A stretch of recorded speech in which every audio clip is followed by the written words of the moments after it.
Formal ng hiniling ng Amerika na i-extradite o ilipat sa kanilang jurisdiksyon si Kingdom of Jesus Christ o KOJC Pastor Apollo Kibuloy.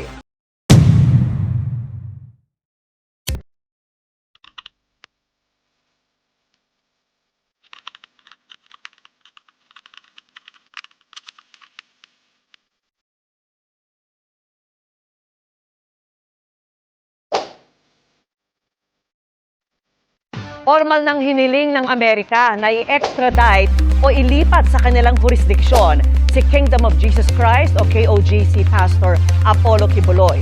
Kaugnay po yan sa mga kaso niyang sex trafficking at racketeering sa Amerika. So, Mr. Kibuloy, bibigyan ko po kayo ng pagkakataon na magresponde sa mga akusasyong ito at marami po sila. Pero unang tanong po, ilan ang miyembro ng KOJC?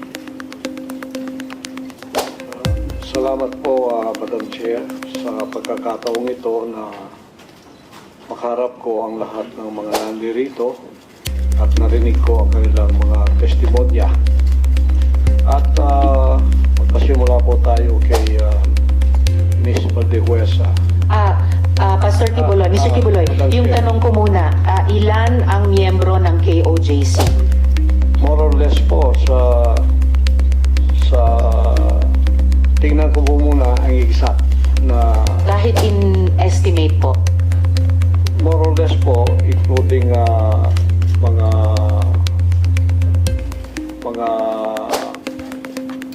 partners, yung ibig sabihin ng partners, yung hindi pa membro, pero covenant partner na sila, mga more or less 7 million.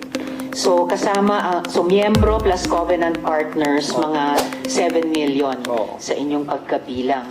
Okay, sa mga follow-up question ko po, dun sa mga testimonya ng mga victim survivors, sinexually abuse nyo ba ang mga babae at mga menor de edad? At ginamit nyo ba ang relihiyon para i-sexually abuse Wala sila? pong katotohanan yung kanilang mga sinabi. Kung meron po silang mga charges na kriminal,